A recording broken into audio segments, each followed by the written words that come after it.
nous fait savoir qu'il a quelques minutes de retard et nous invite à commencer l'audition dans le cadre de la commission d'enquête. Donc je vais vous rappeler les principes généraux qui régissent le fonctionnement de notre commission d'enquête qui est réunie pour étudier et rechercher les causes de la variation des écarts et des prévisions fiscales et budgétaires des administrations publiques pour les années 2023 et 2024.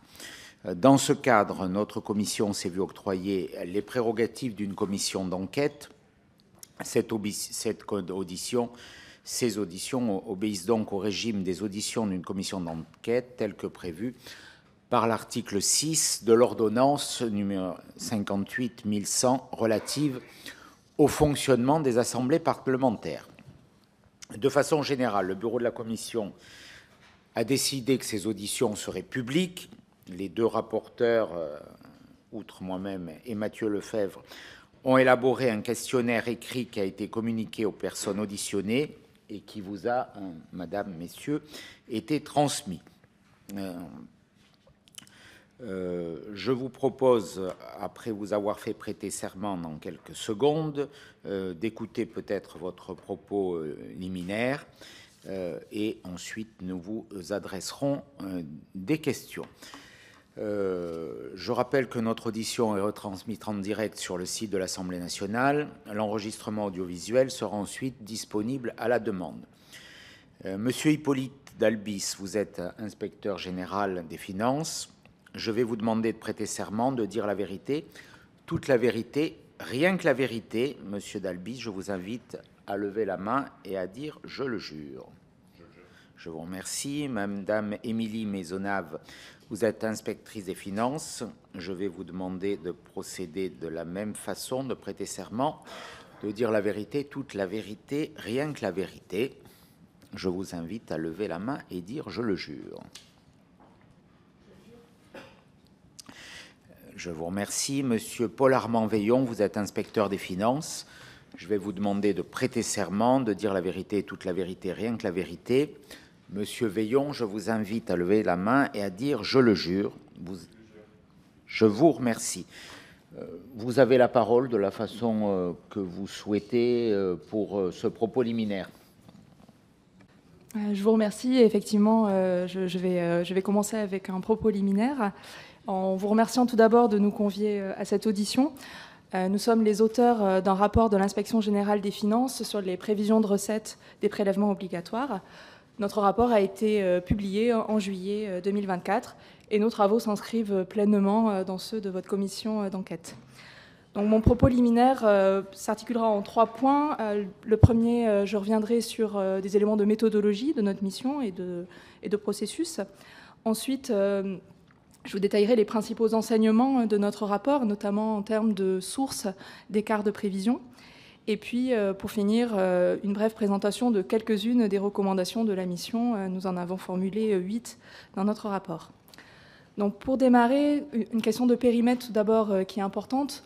Nous avons travaillé sur l'exercice 2023 et sur les prévisions de recettes des prélèvements obligatoires uniquement. Pourquoi ce périmètre ? C'est parce que l'écart de prévision par rapport à la dernière prévision qui était celle du projet de loi de fin de gestion 2023, donc l'écart de prévision sur les recettes s'élève à 21 milliards d'euros, ce qui est le principal poste sur l'écart de prévision du déficit public, qui était prévu à 4,9% dans le projet de loi de fin de gestion, 4,9% du PIB, et qui finalement a été estimé par l'INSEE à 5,5% du PIB en début d'année 2024. Donc comment nous avons procédé ? Donc, nous avons analysé l'ensemble de la séquence de prévision depuis la loi de finances initiale pour 2023 jusqu'au projet de loi de fin de gestion 2023 et enfin les publications de l'INSEE qui fournissent des données d'exécution en comptabilité nationale. Nous avions 2 questionnements clés dans nos travaux, la qualité des prévisions au regard des informations disponibles et le traitement de l'information, notamment la prise en compte des remontées comptables ou l'évolution des variables macroéconomiques. Nous avons travaillé à 2 échelles.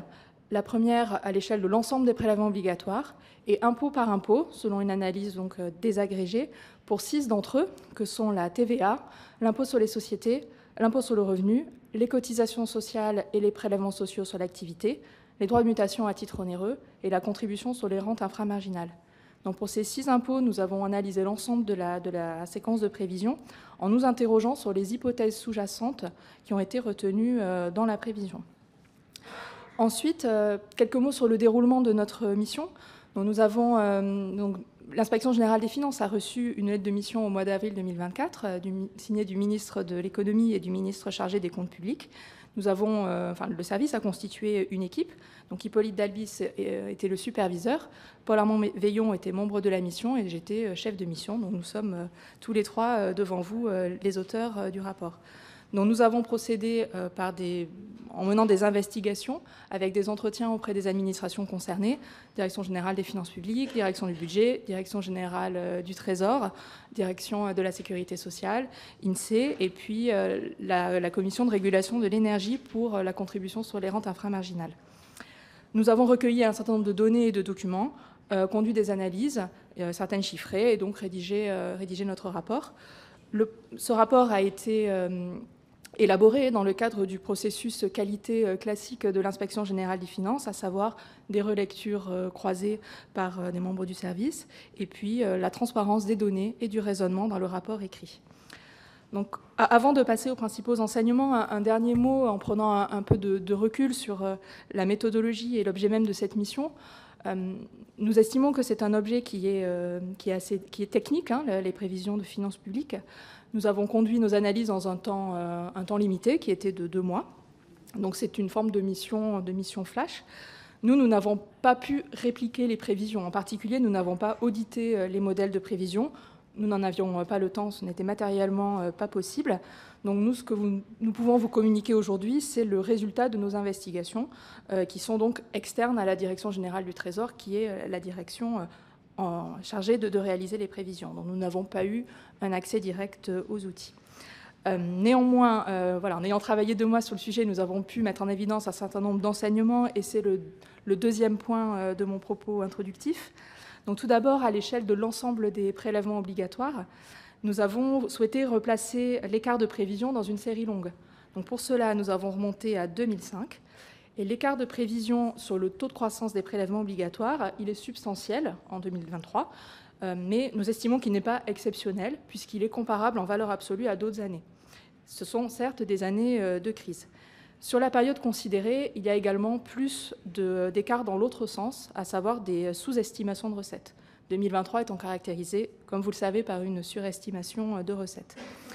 Toujours à l'échelle de l'ensemble des PO, nous nous sommes intéressés à un indicateur clé qui est l'élasticité des prélèvements obligatoires à l'activité. Donc, qu'est-ce que c'est cette élasticité? C'est un rapport de taux de croissance entre le taux de croissance spontané des prélèvements obligatoires, c'est-à-dire hors effet des mesures nouvelles, et le PIB en valeur. Et ce que nous avons montré, c'est que l'élasticité pour 2023, elle est historiquement faible. Nous avons pu remonter à 1991 et c'est la deuxième valeur la plus faible. Donc 2023, à cet égard, est un événement très atypique. Et nous avons également regardé la manière de prévoir cette élasticité. Et j'ai oublié de le préciser plus tôt, mais c'est important, cette élasticité, c'est documenté par l'INSEE, le HCFP, elle tend vers 1 en moyenne. Donc en 2023, 0,42, c'est très éloigné de la moyenne. Et ce qu'on a pu mettre en évidence dans la mission, c'est que plus cette élasticité s'éloigne de la moyenne en observation, plus l'écart de prévision sur cette élasticité est grand. Et c'est ce qu'on voit en 2022 et 2023. On est à chaque fois dans des années atypiques dans les deux sens. Hein, et l'écart de prévision, l'élasticité, est d'autant plus grand. Cela traduit en fait une difficulté à prévoir les événements extrêmes. Ensuite, on a décomposé l'écart de prévision, donc de 21 milliards d'euros entre l'exécution et la dernière prévision du projet de loi de fin de gestion. Cet écart de prévision, en le décomposant, il résulte de moins-value, c'est-à-dire de surestimation, sur la plupart des grands impôts, à l'exception des droits de mutation à titre gratuit. On s'est interrogé sur les causes de cet écart de prévision. La conclusion de la mission, c'est qu'il s'explique surtout par le retournement de la masse salariale au dernier trimestre. Et également, un autre élément d'ordre macroéconomique, c'est une évolution de la TVA qui est décorrélée des indicateurs habituels macroéconomiques. Ensuite, et dans une moindre ampleur, nous avons également relevé des facteurs internes à la prévision. Et là-dedans, qu'est-ce que c'est concrètement? Et c'est important d'y passer un petit peu de temps, c'est un chiffre qui a été beaucoup repris. c'est en fait voilà, nous avons identifié 2 catégories d'écarts de prévision qui nous semblent inhérents à la méthode de prévision. Donc ce sont des hypothèses favorables. Donc une hypothèse favorable, c'est une prévision non centrée, c'est-à-dire moins probable que la prévision centrée qui est la plus probable. Et donc d'une part, voilà, les hypothèses favorables, et d'autre part, la non prise en compte d'informations disponibles.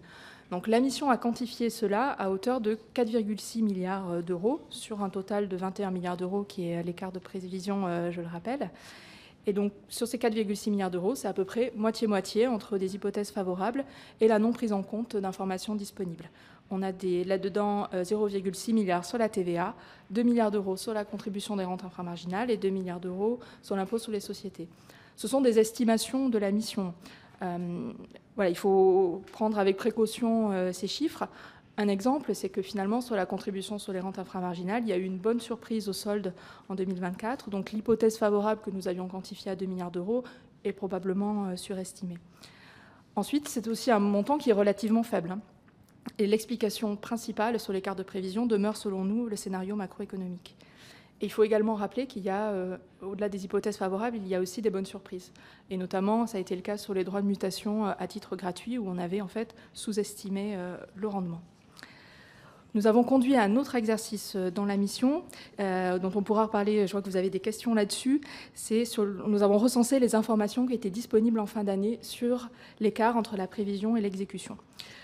Et donc on pourra y revenir. On a pu montrer dans la mission que les écarts mis en évidence par les administrations étaient sous-estimés.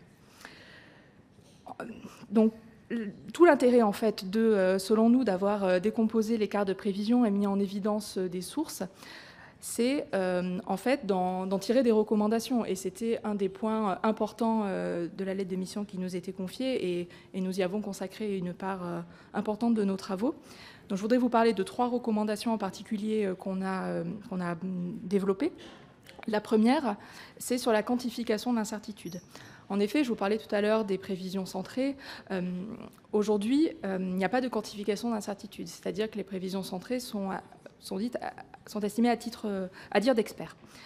Nous, il nous semble que le débat serait vraiment clarifié si on pouvait présenter une prévision centrée, par exemple au sein d'un intervalle de confiance. Ensuite, charge au gouvernement de se positionner dans cet intervalle de confiance. Et il nous semble que ça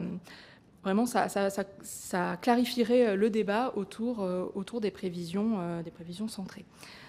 Ensuite, il a été dit que l'écart, qu'on s'est rendu compte tardivement de l'écart au cours de l'année 2023.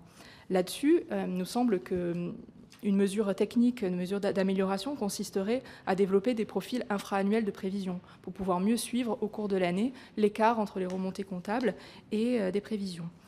Ensuite, il y a un point qui nous a semblé très important dans nos travaux, qui est d'améliorer l'information du public sur l'examen ex post des écarts.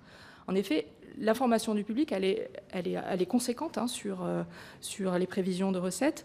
Néanmoins, on trouve qu'elle pourrait être améliorée sur l'examen ex post des écarts avec une méthode pérenne d'analyse des écarts et une classification des sources d'écarts. Et cela m'amène à ma conclusion que j'entends être en prenant un peu plus de recul sur le sujet, qui est que l'écart de prévision, finalement, il est inhérent à tout exercice de prévision. Une prévision, par définition, ne tombe jamais juste. C'est pour ça que dans nos travaux, nous avons préféré le terme d'écart de prévision que vous avez entendu tout au long de mon propos liminaire, plutôt que d'erreur de prévision. Erreur de prévision peut renvoyer à quelque chose qui est évitable. Et donc là, nous avons quantifié, comme je vous le disais, à hauteur de 4,6 milliards d'euros la dimension évitable de cet écart de prévision, mais il faut le replacer dans un écart total qui est de 21 milliards d'euros, qui est lui-même très inférieur au total des prélèvements obligatoires, qui s'élève à plus de 1 200 milliards d'euros. Donc, voilà, l'écart de prévision doit tout de même être relativisé et il résulte essentiellement, selon nous, du scénario macroéconomique atypique pour l'année 2023.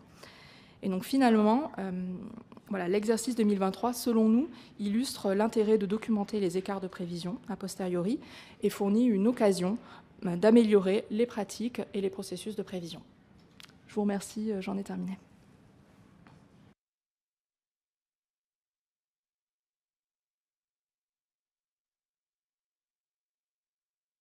Nous avions convenu que je me chargerais du propos liminaire. D'accord, excusez-moi d'ailleurs pour le retard. J'ai vu l'Assemblée à 700 mètres pendant un quart d'heure, mais je ne pouvais plus avancer. Merci. Mais je viens rarement en voiture, mais là j'en avais besoin aujourd'hui, donc si tu veux, toi. Mais c'est une erreur, c'est une erreur. Voilà. Je prends le métro en fait, si tu veux savoir. Bien, merci de cette audition. Pour ma part, j'ai 3 questions à vous poser. La première est celle-ci. Le rapport que vous nous avez présenté décompose l'écart de prévision pour 2023 selon 2 types de facteurs. Les facteurs externes et les facteurs internes. Ces derniers constituent, selon vous, la part évitable de l'écart de prévision, soit 22% des 21 milliards. Plus précisément, il me semble qu'il s'agit là d'un écart qui aurait pu être évité techniquement avec toutes les difficultés que revêt un exercice de prévision, évidemment. Pour les 78% restants, vous indiquez qu'il s'explique par le retournement de la macroéconomie, par le comportement des contribuables, ou bien par la décorrélation entre les indicateurs macroéconomiques et les recettes. En d'autres termes, il s'agit d'un écart, enfin ça c'est mon jugement en tout cas, qui aurait pu être évité politiquement et qui a un lien évidemment avec les politiques menées et également une mauvaise prévisibilité, par exemple du taux d'épargne ou des augmentations de salaire. Ma question est suivante. Est-ce qu'on ne peut pas considérer qu'il s'agit d'un écart qui, justement, aurait pu être évité par une politique différente ou en tout cas au moins anticipé par une meilleure approche des effets de cette politique?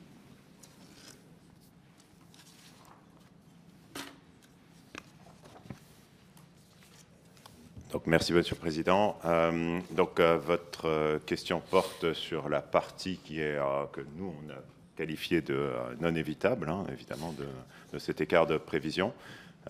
Très concrètement, c'est finalement ce que nous, on ne peut pas réduire. Nous, a posteriori, en regardant toute l'information qui était disponible à ce moment-là, on n'est pas capable d'expliquer a posteriori. On dit que ce sont les comportements. Dire que c'est les comportements, ça veut dire que voilà, c'est des choses qu'on ne maîtrise pas, qui peuvent changer au cours du temps. Dire que c'est la macroéconomie, c'est aussi quelque chose qui est extérieur à l'exercice pur de prévision de finances publiques. La façon dont on a travaillé, qu'on a essayé de comprendre quelle était la meilleure prévision possible de finances publiques, étant donné une prévision macroéconomique. Et dans cette prévision, il y a un élément qui est très important et assez nouveau pour les années 2022-2023, c'est l'inflation. Et donc vous l'avez vu, vous l'avez lu, et ça a été dit à maintes reprises, ce qui va se passer sur cette année 2023, c'est une réduction de l'inflation qui est plus rapide qu'anticipée. C'est en soi une bonne nouvelle. C'est que la politique monétaire, la coordination des différentes banques centrales pour lutter contre l'inflation a plutôt bien marché, et puis a plutôt marché mieux que prévu. Mais néanmoins, cette prévision d'inflation, elle est extrêmement importante pour prévoir vos recettes de prélèvement obligatoire, parce que celles-ci dépendent en fait d'une prévision de votre PIB en valeur. Donc votre PIB en valeur, c'est votre augmentation en volume, la quantité à échanger, mais également l'inflation. Alors ce n'est pas exactement, très précisément l'inflation, c'est le déflateur du PIB, qui est aussi un objet qui est encore plus complexe à prévoir finalement que l'inflation. Mais cette erreur, je dirais, de prévision, a rétroagi sur la prévision de finances publiques. Alors, le service qui est au Trésor est en charge de la prévision de finances publiques, va prendre les prévisions macro comme étant plus ou moins des données et va faire sa prévision à côté. Et donc, c'est une source externe. Je vais vous relancer sur cette question parce que comment vous expliquez, en gros, vous me dites, bon, c'est 78%, c'était pas prévisible parce qu'on pouvait prévoir que l'inflation baisse tout. Comment expliquez-vous alors qu'il y a quand même des institutions économiques, même y compris le commissariat le HCFP, qui, à l'automne 2023, font des alertes quand même, c'est-à-dire prennent une distance avec ce qui est annoncé en termes de croissance, en termes de déficit, etc. Comment vous expliquez que d'autres le font? Donc, lorsque d'autres le font, et notamment le HCFP, ils le font sur la base d'une information disponible. Et typiquement, c'était cette évolution de la masse salariale qui, justement, se retournait de façon différente de ce que était prévu à l'été, si je puis dire. Il y a un petit mouvement sur la masse salariale qui elle-même va conduire à des évolutions de contribution sociale. Et il y a un mouvement qui se voit, et il y a une alerte notamment du HCFP. Et nous, dans notre rapport, on le met dans les causes, si vous voulez, internes, justement évitables. C'est une information qui aurait dû être prise. Donc on reprend, si vous voulez, à notre compte, les alertes notamment qui sont mises pour le HCFP, et on le rentre dans la partie 22% de l'écart qui aurait potentiellement été évitable. Yeah. Pas convaincu, mais c'est pas grave. Dans ce rapport, vous donnez des exemples qui auraient permis de réduire cet écart à la prévision. Pour les recettes d'IS, vous indiquez ainsi, je cite, qu'une analyse par secteur économique aurait pu conduire à corriger l'indicateur macroéconomique habituellement utilisé, à savoir l'excédent brut d'exploitation. La hausse de l'excédent brut d'exploitation s'expliquait effectivement pour moitié par celle d'EDF. Pourtant, il était prévisible que l'impôt sur les sociétés d'EDF serait limité au regard de son déficit en 2022. Je comprends donc que pour vous, Bercy aurait dû tenir compte de cette information qui aurait permis d'élaborer une prévision plus proche de l'exécuté. Pourtant, les directeurs et directrices du Trésor et de la DGFiP ont maintenu devant cette commission d'enquête que les prévisions se fondaient bien sur toutes les données disponibles. Au cours de votre mission, avez-vous pu identifier pourquoi une information aussi importante n'a pu être valorisée lors des exercices de prévision? Donc sur la prévision de l'IS, les modèles de prévision de la Direction générale du Trésor pour l'IS reposent en fait sur un modèle de micro-simulation. Donc d'abord, ils vont simuler l'EBE agrégé, donc l'excédent brut d'exploitation à partir des hypothèses macroéconomiques de masse salariale, d'évolution du PIB, etc. Et après, ils vont micro-simuler, entreprise par entreprise, l'évolution du bénéfice fiscal. Et donc en fait, ils prennent des agrégats macro qu'ils intègrent dans leur modèle pour micro-simuler l'évolution de l'IS. Et ils ne font pas ou peu d'analyse sectorielle pour chacun des sous-secteurs, ils ne vont pas simuler l'EBE. Et donc nous, ce qu'on a observé, on allait regarder les comptes trimestriels de l'INSEE qui produit des informations détaillées sur l'évolution de l'EBE par secteur. Et là, on s'est effectivement rendu compte que sur le secteur de l'énergie, il y avait une forte hausse de l'EBE. Et cette hausse de l'EBE de l'énergie, lorsqu'on regardait l'évolution des comptes d'EDF, elle s'expliquait, donc pour l'année 2023, la hausse de l'EBE s'expliquait pour moitié par la hausse de l'EBE d'EDF. Nous, ce qu'on comprend, c'est que la méthode habituellement retenue s'appuie assez peu par des données sectorielles et plutôt sur des modèles de microsimulation ou des méthodes économétriques. Et d'habitude, c'est assez rare qu'une seule entreprise pèse autant dans l'évolution de l'EBE. Et donc, du coup, d'habitude, ces modèles économétriques sont plus fiables qu'une approche entreprise par entreprise, qui nécessiterait d'ailleurs beaucoup de temps pour faire une prévision du bénéfice fiscal entreprise par entreprise.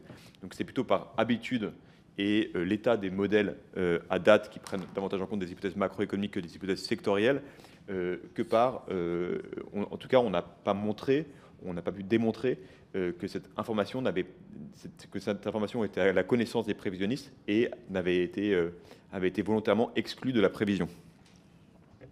D'accord, Paul Armand Veillon. Alors, donc, je vous écoute pour expliquer pourquoi vous estimez que ça n'a pas suffisamment été pris en compte pour les raisons que vous dites.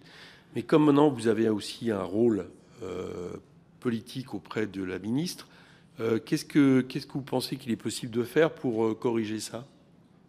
Donc, tout à fait, je suis directeur adjoint de cabinet de la ministre Amélie de Montchalin et j'étais précédemment directeur adjoint de cabinet de Laurent Saint-Martin. Donc, on a fait une recommandation dans ce rapport de mieux prendre en compte du coup l'évolution sectorielle de l'EBE. C'est une des recommandations du rapport et je crois que c'est aussi la recommandation d'autres rapports. Du Sénat également fait une recommandation sur la même thématique. Donc on recommande aux prévisionnistes de regarder en parallèle des évolutions macroéconomiques, l'évolution de l'EBE et du bénéfice fiscal des principales entreprises qui peuvent en fait avoir un impact sur l'évolution de l'EBE au niveau macroéconomique. Okay. Une dernière question à vous poser. Je souhaite également vous interroger sur les hypothèses favorables intégrées dans les prévisions pour 2023. Vous indiquez par exemple que la cible de 4,9% de déficit a été retenue grâce à la prise en compte d'un scénario macroéconomique ajusté, un ajustement des dépenses, mais aussi à la marge grâce à des hypothèses favorables sur les recettes. De même, vous soulignez que la prévision de recettes d'impôt de société pour le PSTAB 2023 reposait sur une hypothèse favorable, c'est-à-dire sur une hausse du bénéfice fiscal pour 2022 de plus 7%, alors que le consensus interadministration avait retenu plus 4%. Vous évoquez également un pilotage par déficit en 2023 qui consiste à fixer un objectif de déficit optimiste pour essayer d'arriver à un niveau proche. Ce fonctionnement ne peut-il finalement pas conduire à une surestimation des recettes qui peut ensuite déraper largement lorsque le contexte macroéconomique a été mal appréhendé?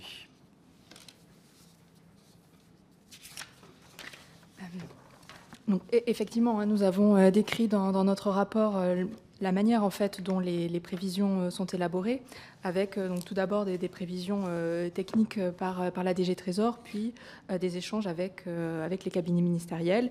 Donc les prévisions deviennent normées, c'est le terme administratif. Et donc cette dernière étape consiste en fait à faire des arbitrages sur les mesures nouvelles et le choix de l'aléa pesant sur les prévisions. Donc oui, nous avons documenté des hypothèses favorables dans nos travaux, qui sont, voilà, je le répète, d'ampleur limitée.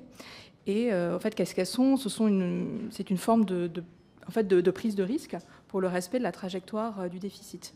Mais il faut également reconnaître qu'il y a des bonnes surprises dans l'autre sens, ce que je précisais en propos liminaire. Pour la mission, cette prise de risque, elle n'est pas forcément problématique en soi.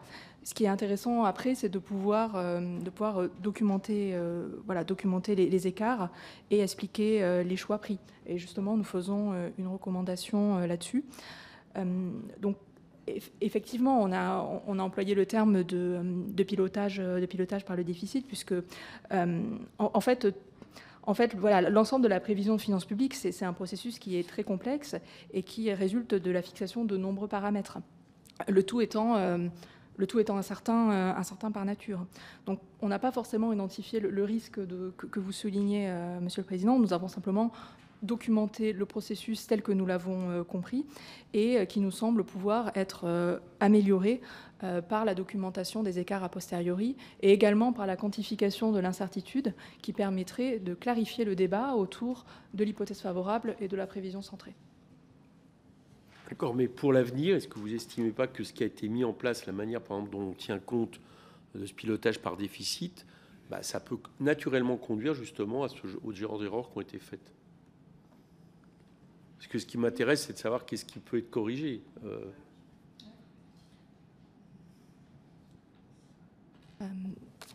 C'est une bonne question. Après, le pilotage par le déficit... J'espère qu'il y aura une bonne réponse aussi. Je sais m'y employer. Le pilotage quand on dit une cible de déficit, en fait, le déficit, il résulte à la fois de la prévision en tant que telle, il en est une conséquence, mais quand on parle de pilotage par le déficit, c'est que ça peut également être un élément de cadrage. En effet, la cible de déficit est forcément politique, puisque notamment dans le programme de stabilité, on s'engage dans une trajectoire de réduction du déficit. Donc le gouvernement n'a pas intérêt à fausser l'estimation de ce déficit. Et la preuve avec les travaux que nous avons pu conduire, et puis vos travaux qui montrent tout l'intérêt de pouvoir étayer et documenter l'écart de déficit. Voilà, je ne sais pas si la réponse est complète ou tu souhaitais compléter. Oui, c'est une très bonne question, et puis c'est une question très large, finalement. On peut se dire que dans votre exercice de prévision, il y a certains objets qui sont un petit peu récurrents.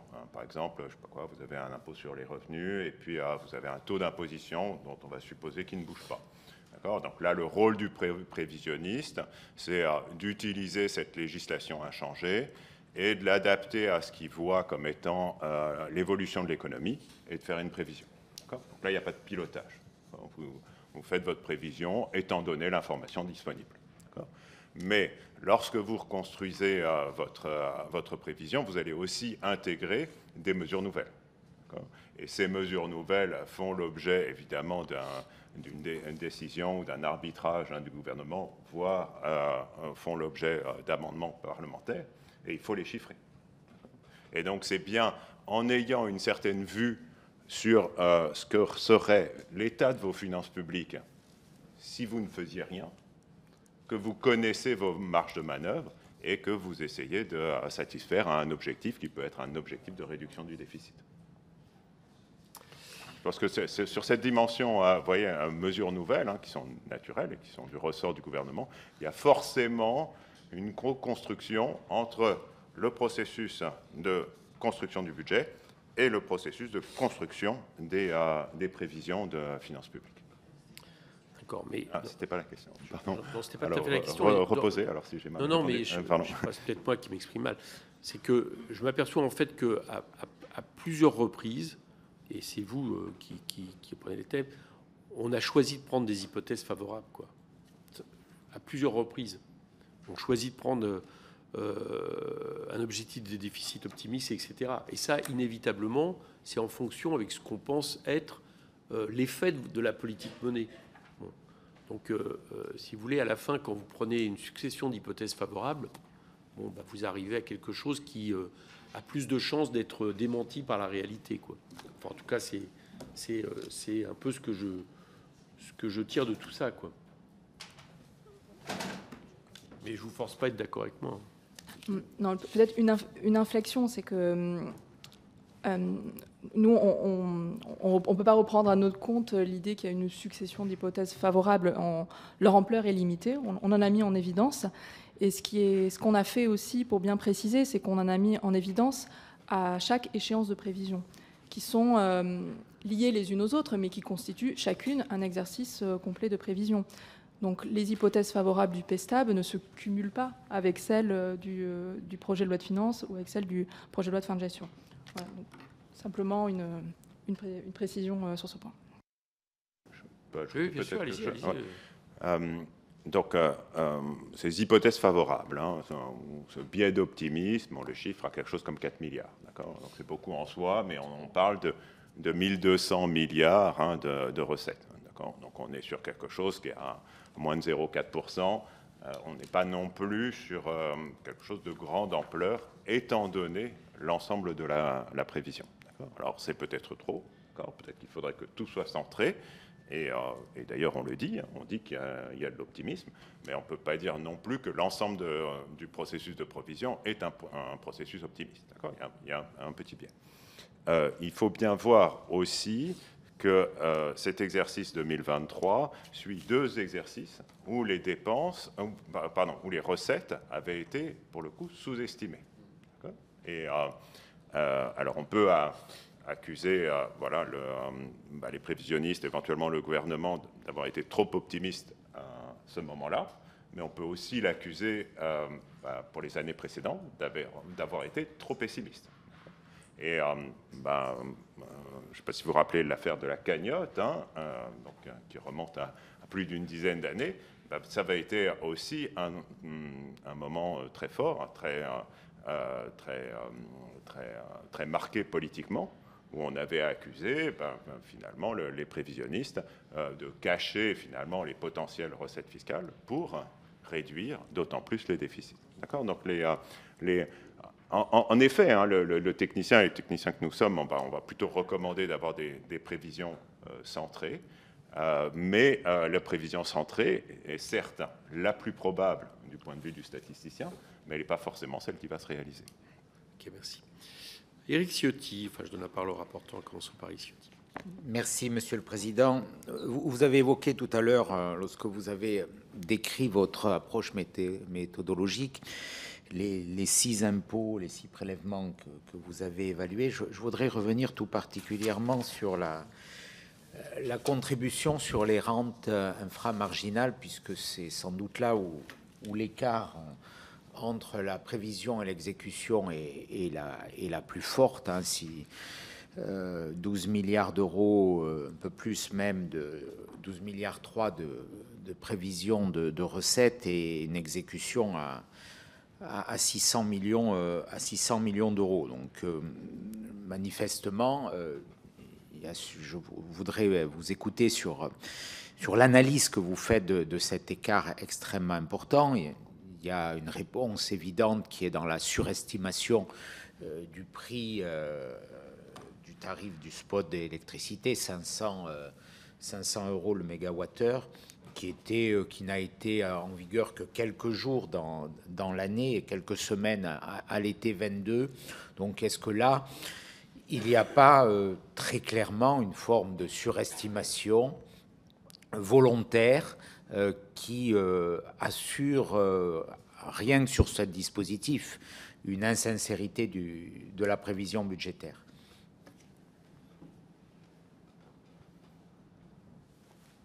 Donc, merci, monsieur le rapporteur, pour votre question.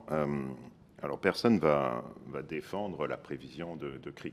D'accord. Donc, on fait une prévision à 12 milliards et qu'on finit à 600 millions. Voilà, personne ne dit que c'est une bonne prévision.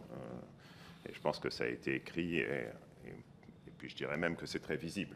Je veux dire, donc, c'est un raté. Ça, c'est très clair. Maintenant, j'aimerais quand même rappeler le contexte. D'accord. Faire des prévisions, c'est quelque chose de difficile. Faire des prévisions de prix, c'est encore plus difficile. Et au sein des prévisions de prix, faire des prévisions de prix de l'énergie, ce n'est pas quelque chose d'évident. D'accord. À la mi-22, on est au milieu d'une crise énergétique qui est quand même sans précédent. D'accord. Et vous l'avez rappelé, avec des niveaux de prix sur les marchés spot qui sont très élevés. Quelle est en tant qu'économiste, en tant que prévisionniste, quelle est la meilleure prévision de prix qu'on peut faire? C'est de regarder les marchés futurs, d'accord? C'est-à-dire que les prix auxquels on est prêt à payer pour avoir demain, en fait, des livraisons d'électricité, d'accord? Sur les marchés forward, à l'été 2022, le prix au mégawattheure va monter à 1 300 €. On est dans un contexte où non seulement les prix spot sont élevés, mais aussi les prix futurs sont élevés. C'est-à-dire qu'on anticipe que ce niveau de prix va durer.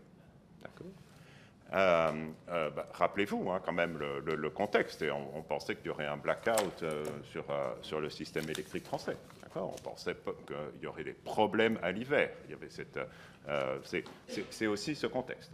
Il y avait aussi un contexte, l'idée que certains énergéticiens avaient pu faire beaucoup de profits dans le cadre de moment très particulier de hausse des prix et consécutive à l'invasion de l'Ukraine. Il y avait la conviction parmi les acteurs qu'il y avait des surprofits, des rentes indues, et qu'il fallait les taxer. Et associé à cette conviction, on s'était dit que si on mettait en place une taxation, elle rapporterait beaucoup. Et en effet, le chiffrage arrive à quelque chose qui est très élevé. Donc maintenant, ce n'est pas du tout ce qui s'est passé. Le marché, en effet, s'est retourné. Les prix ont très fortement baissé. Alors ils ont quand même, les prix spot, ils étaient quand même assez élevés en octobre, novembre, etc. Il y a eu une remontée à ce moment-là. Dès que les prix s'ajustent, et notamment dès les budgets économiques d'hiver qui sont réalisés en tout début d'année 2023, finalement, les prévisions sont ajustées. Et petit à petit, elles sont ajustées. Il faut quand même tirer conséquence de cet épisode et de se dire qu'une mesure nouvelle sur un impôt aussi complexe, parce que la mécanique elle-même de l'impôt est très complexe, ça doit être mieux chiffré. On fait des recommandations dans le rapport, je pense que c'est tout à fait partagé, pour que des mesures d'une telle ampleur proposées notamment par amendement gouvernemental, puissent faire l'objet d'un chiffrage qui soit à la fois plus transparent, contesté éventuellement ou contestable, et discuté de façon beaucoup plus large. Mais sur ce, j'entends votre argumentation et on peut l'admettre. Sur la volatilité des prix du marché, sur l'absence de visibilité, mais on s'aperçoit quand même au cours de l'année 2023 de l'évolution des prix. Vous évoquez, vous le soulignez, que la prévision est modifiée. Donc on passe de 12,3 milliards à 2,8 milliards dans le projet de loi de fin de gestion, alors que la recette en octobre est à peine de 600 millions. Donc même la correction nous paraît très élevée. Donc comment, là-dessus, est-ce que vous avez une explication à cette surévaluation dans le projet de loi de fin de gestion? Oui, donc on le dit, on le documente, et ça fait partie de ce qu'on qualifie comme étant une hypothèse favorable. Alors, la prudence aurait recommandé d'avoir une évaluation un peu plus faible. Alors, il se trouve que finalement, il y a eu quand même un décalage. Donc là on est en budgétaire sur les 600 millions. Il y a eu un décalage. Les paiements au titre de ce qui aurait été dû pour cette période, finalement, sont arrivés un petit peu plus tard. Donc le montant collecté est un peu plus élevé. Donc le biais d'optimisme est moindre que ce que l'on dit dans le rapport. Il faut réellement avoir en tête que c'était... il y a très certainement une relance, notamment des énergéticiens sur les ENR qui étaient assujettis à cette taxe. Il y a eu besoin de les relancer, peut-être aussi de leur expliquer cette taxe qui était très complexe. Merci pour ces éléments. Je voudrais vous interroger brièvement sur l'articulation entre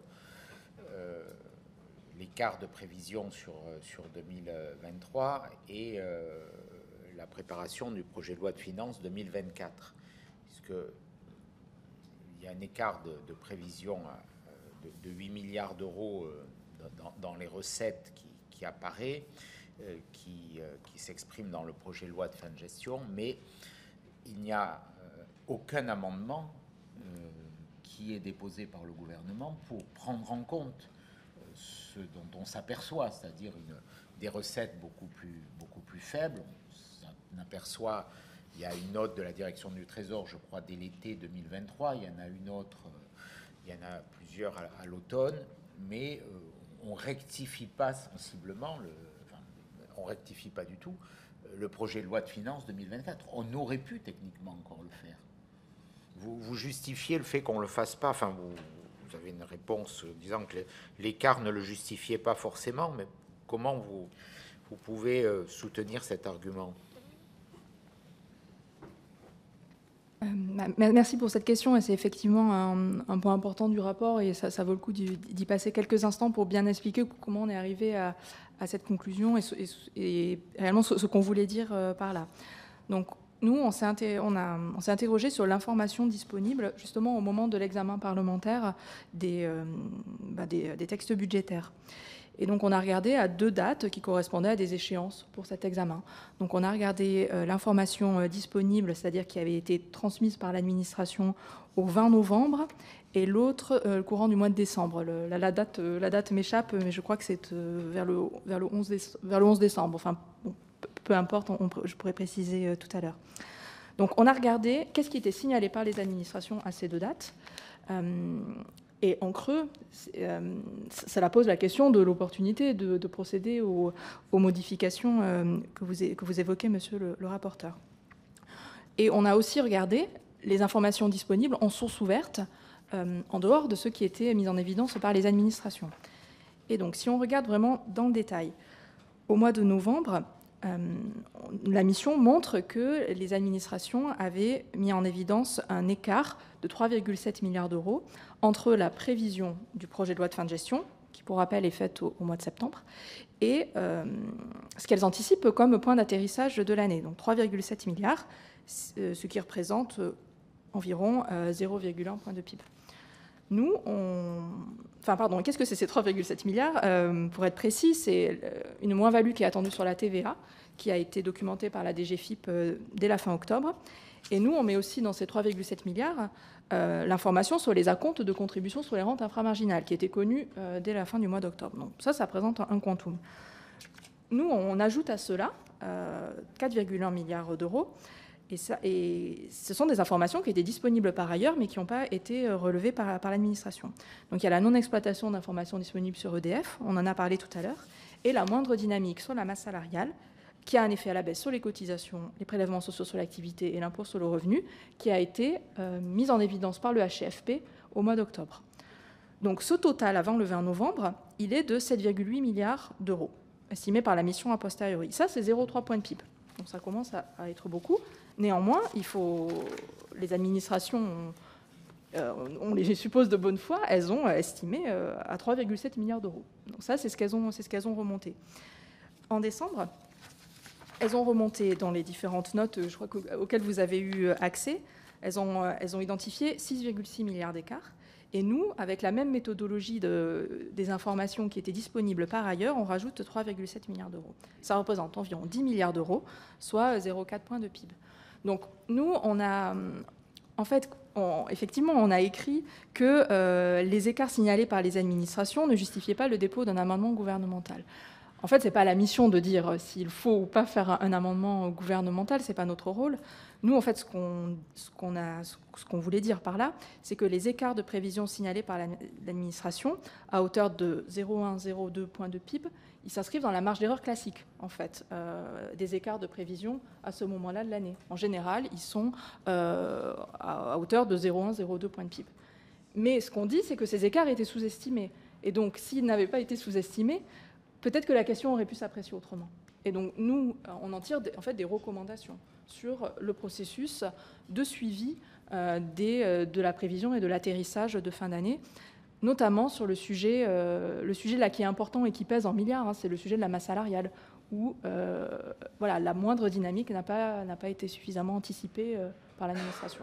Voilà, c'était peut-être un petit peu long, mais pour nous, c'est vraiment l'explication précise de cette sous-estimation des écarts et pourquoi on a écrit que les écarts mis en évidence par les administrations ne justifiaient pas forcément le dépôt d'un amendement gouvernemental. Merci beaucoup. Mathieu Lefebvre. Merci Monsieur le Président, merci Madame et Messieurs. D'abord, j'ai une première question sur 2024, parce que votre travail porte sur 2023, mais est-ce que vous envisagez de faire le même travail sur 2024 et est-ce que intuitivement le ratio que vous évaluez entre facteurs internes et externes vous paraît applicable à 2024 ?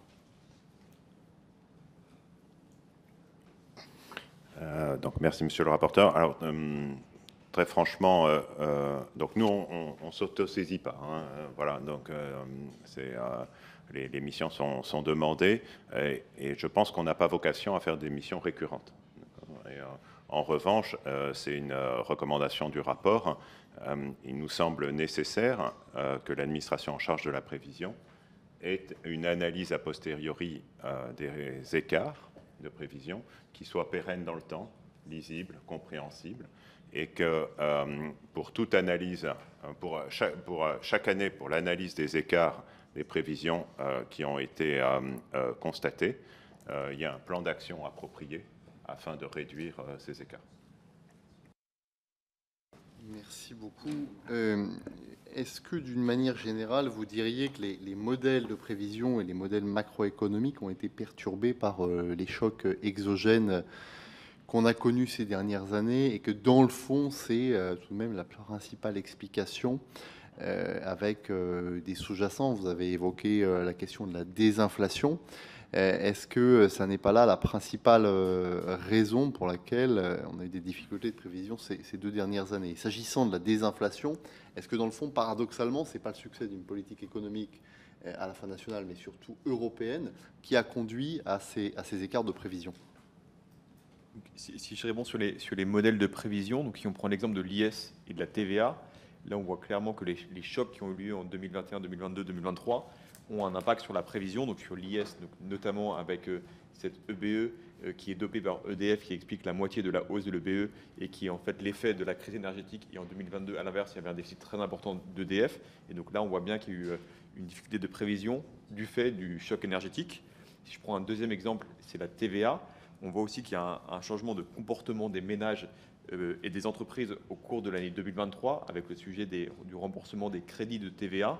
Et on observe une accélération du remboursement des crédits de TVA en 2023. Et ce remboursement n'était pas anticipé jusqu'alors parce qu'on ne l'observait pas et le stock de crédit de TVA était plutôt stable. Et donc là aussi, c'est un deuxième exemple d'effet comportemental qui est peut-être lié à une évolution de la trésorerie d'entreprise et à l'effet de l'inflation qui n'était pas pris en compte dans les modèles. Et donc sur ce dernier point, c'est une des recommandations des administrations que nous avons reprises, que nous avons mentionnées, qui est de mieux prévoir le remboursement des crédits de TVA. Et donc les administrations maintenant font une prévision dédiée pour cette ligne-là pour améliorer la qualité de la prévision. Et de même pour l'IS, on fait une recommandation pour qu'il y ait une analyse sectorielle. Merci beaucoup. Vous avez l'occasion de prolonger la question du président sur l'écart prévisible en raison du report attendu par EDF de son déficit enregistré en 2022. Est-ce que cet écart n'était pas prévisible dans la mesure où on savait en réalité assez tôt que EDF allait reporter son déficit? Donc nous, on a fait cet exercice de savoir quelle était l'information disponible au moment du coup, de l'élaboration des prévisions pour le PLF 2024. Effectivement, il y avait deux informations disponibles. Il y avait les comptes trimestriels de l'INSEE et il y avait aussi les prévisions de résultats de EDF pour le premier semestre 2023. Et donc là, effectivement, on voyait bien une très forte hausse du bénéfice et de l'EBE par rapport à 2022. Donc on savait d'une part que le déficit 2022 allait être effacé. Et en plus, pour la partie du bénéfice, du fait de la possibilité de reporter le déficit de l'année 2022, il était prévisible au regard des informations disponibles, que ce soit de l'INSEE ou que ce soit des publications d'EDF, d'anticiper une moindre hausse un moindre impact de la hausse de l'EBE sur le bénéfice fiscal et sur l'IS. Merci beaucoup. Sur la TVA, au-delà de la question des remboursements de crédits de TVA, quelles sont vos principales explications à l'écart constaté, parce qu'il est vrai qu'on a quand même eu beaucoup moins de TVA que l'évolution de l'emploi taxable. Est-ce que vous considérez que l'évolution de la composition de la croissance ou que l'évolution du comportement des ménages avec l'augmentation du taux d'épargne sont à l'origine des moindres recettes de TVA?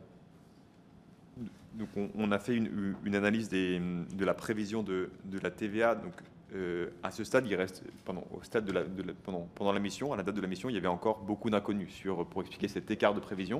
Donc il y avait une partie qui était liée effectivement au crédit de TVA, et donc il y avait une autre partie qui était liée aux hypothèses macroéconomiques et la différence entre les hypothèses macroéconomiques constatées et les hypothèses macroéconomiques prévues. Et là, cet écart est assez faible et ne suffit pas du tout à expliquer l'écart constaté. Donc, il y a une partie sur les crédits, donc le comportement des entreprises, et les écarts de prévision macroéconomique ne suffisent pas du tout à expliquer. Donc il y a à date, ou en tout cas à la date de la mission, cet écart était en grande partie inexpliqué. Et pardon, vous savez si des travaux ont été poursuivis pour l'expliquer depuis lors ou... Donc à notre connaissance, il y avait des travaux qui avaient été lancés justement sur ce sujet des crédits de TVA, donc pour faire une prévision dédiée, expliquer et essayer de comprendre pourquoi il y a eu beaucoup de remboursements, mais on n'a pas eu de connaissance des conclusions de ces travaux. Merci beaucoup. Vous avez évoqué... votre micro. Merci beaucoup. Vous avez évoqué également l'évolution de la masse salariale qui a été mal anticipée. Est-ce que vous avez des recommandations pour mieux anticiper la masse salariale et notamment dans son évolution infra-annuelle? Donc, ce qu'on dit, c'est que les administrations, les prévisionnistes, n'ont pas exploité les dernières informations disponibles. Et donc, effectivement, le HFP a fait une alerte sur la base des remontées de l'ACOS. Et donc, il y avait des données comptables sur les prévisions, sur les cotisations constatées à fin octobre et à fin novembre qui montraient une décélération de la masse salariale. Et donc, ces remontées comptables de cotisations n'ont pas été prises en compte dans les notes remontées par la Direction générale du Trésor. Donc, ce n'est pas une erreur de prévision, c'est plutôt la non-exploitation des informations disponibles en octobre puis en novembre qui font qu'il y a eu un écart. Excuse-moi, mais pourquoi ça n'a pas été pris en compte? Vous savez, Alors, on formule une hypothèse. On formule une hypothèse sur le sujet. Je pense que c'est aussi aux administrations de pouvoir en rendre compte précisément. Nous, l'hypothèse qu'on formule, c'est que le moindre dynamisme de la masse salariale, il est intervenu à une période où il n'y a pas de suivi particulier en vue d'une prévision sur le champ de la sécurité sociale notamment. Donc ça, on le documente précisément. Bon, voilà, il y a une prévision en septembre dans le cadre du projet de loi de financement de la sécurité sociale, et il y a une prévision de fin d'année. Là, bon, c'est arrivé entre les deux. Bon, c'est peut-être un peu court pour dire pourquoi ça n'a pas été pris en compte. Mais nous, plus généralement, on a fait le constat que le champ des administrations de sécurité sociale en prévision pourrait être mieux suivi. Nous, on a vraiment vu que finalement, sur le champ État, on avait beaucoup plus de données consolidées sur l'historique de l'écart de prévision et la décomposition des écarts. C'est moins le cas sur les administrations de sécurité sociale, dont le suivi est éclaté, avec d'une part la direction de sécurité sociale et d'autre part la DG Trésor. Donc nous, on a fait des recommandations sur le fait que ce champ pourrait être mieux suivi. On pourrait également avoir des profils de prévision infra-annuels. Il n'y en a pas du tout à ce stade sur les cotisations sociales. Et en fait, le sujet des cotisations sociales, c'est que, alors certes, l'écart de prévision par rapport au volume des cotisations sociales, il est extrêmement faible en relatif, mais il se chiffre tout de suite en milliards. Et donc derrière ces milliards, on les retrouve dans l'écart de prévision sur les recettes et dans l'écart de prévision sur le déficit. Donc voilà, il nous semble que voilà, ce sujet doit vraiment être mieux suivi. Ça peut être voilà, l'idée du process administratif, des réunions mensuelles par exemple entre équipes, pour pouvoir suivre les variables macroéconomiques et donc anticiper leur impact sur l'atterrissage de fin d'année. Merci beaucoup. Deux dernières questions sur le chiffrage. Alors, il y a une recommandation que vous évoquez dans le rapport qui consiste à ne plus faire de prévision, si je ne me trompe pas, en loi de fin de gestion et à vous concentrer sur la loi de finances initiale, qui paraît un peu contre-intuitive avec la nécessité de s'approcher petit à petit de la vérité de l'exécution. Et deuxièmement, on voit bien que la contribution sur les rentes inframarginales a pêché aussi parce qu'elle arrive en cours de débat. Donc, est-ce que vous identifiez des mécanismes de nature à améliorer la prévision des recettes qui peuvent intervenir par amendement législatif? Donc votre question finalement rejoint aussi la question précédente et plus généralement couvre la question de l'actualisation de la prévision. À date ou traditionnellement, finalement, il y avait deux gros exercices de prévision au Trésor. Et il faut voir que c'est un objet qui est assez compliqué, parce que non seulement, évidemment, l'ensemble des lignes à prévoir est très grand. Il y a potentiellement beaucoup de recettes, il y a beaucoup de dépenses aussi, donc il y a besoin de récupérer un très grand nombre d'informations, mettre toute cette information dans un même système comptable, donc la consolider et l'utiliser en fait pour faire votre prévision. Et une fois que vous avez cette prévision, potentiellement vos finances publiques, étant donné le poids des finances publiques en France, ça a aussi un impact sur la macroéconomie. Donc votre prévision finalement de finances publiques, elle va agir sur potentiellement la prévision de croissance. Et il y a un retour dans l'autre sens, c'est que cette croissance, évidemment, agit sur la finance publique. Donc on a un système qui est un objet à prévoir qui est très lourd et qui est très complexe. Maintenant, la loi, en fait, impose de faire, évidemment, dans tous les documents budgétaires, avoir une prévision qui utilise toute l'information, mais jusqu'à la date même du vote. Et ça, c'est une contrainte, en fait, qui est légitime, bienvenue, mais c'est une contrainte pour l'exercice qui est très forte. Parce que c'est très compliqué, c'est pas juste j'ai une nouvelle information, donc je modifie une ligne, parce que potentiellement, ça peut modifier toutes les lignes, y compris la prévision de croissance, et donc en retour. Donc aujourd'hui, le système est réalisé par des gens qui sont très dévoués, très compétents, etc., mais il n'est pas suffisamment, si je puis dire, automatisé. Et on n'est pas en capacité, en tout cas la direction en charge n'est pas en capacité de refaire tout un exercice de prévision qui serait de très bonne qualité dès qu'il y a une nouvelle information. D'où potentiellement des retards pour intégrer une information nouvelle qui notamment peut arriver à l'automne. C'est un mauvais timing finalement par rapport à l'exercice de prévision. Donc c'est parfois une mauvaise prise en compte, mais du fait aussi du process. Et d'où éventuellement une recommandation de peut-être mieux dater les prévisions. De savoir, À un moment, je fais une prévision étant donné l'information en date. D'accord ? Et donc, accepter d'une certaine manière de ne pas utiliser une information nouvelle parce qu'on n'est pas forcément en capacité de l'intégrer bien. Alors, ce n'est pas ce qu'ils font. Ils sont dans un entre-deux, mais qui, je veux dire, on demande à l'administration une tâche qui est objectivement très difficile. Et si on fait un petit peu de parangonnage et qu'on va voir d'autres pays, il n'y a pas autant d'exercices de prévision qui sont demandés, que ce soit aux États-Unis ou en Angleterre.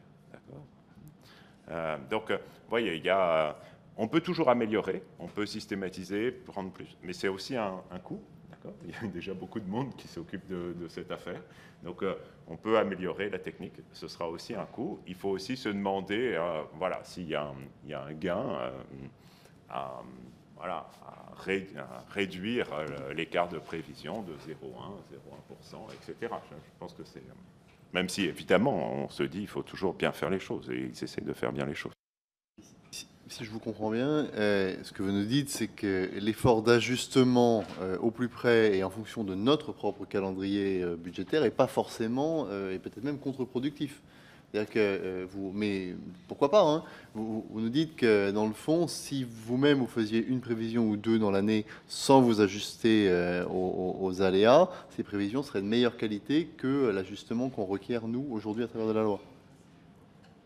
Et donc, vous voyez bien que je ne remets pas en cause le fonctionnement démocratique. Je veux dire, mais, si, par exemple, en Angleterre, où il n'y a pas d'amendement parlementaire, il y a une majorité, je veux dire,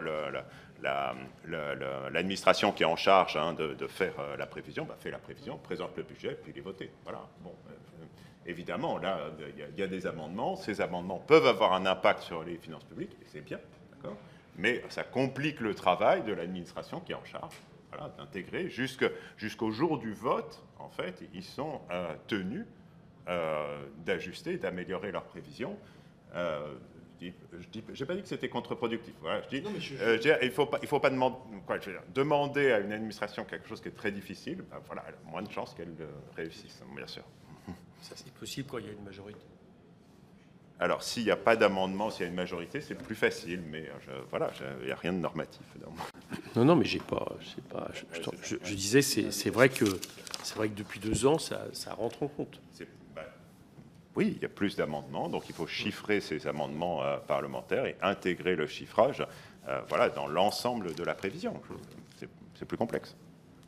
Enfin, il me semble que même avant les amendements, la différence, par exemple, de ce que notait le CFP avec ce qui était mis sur la table, sans même tenir compte des amendements, il y avait déjà un écart. Voilà.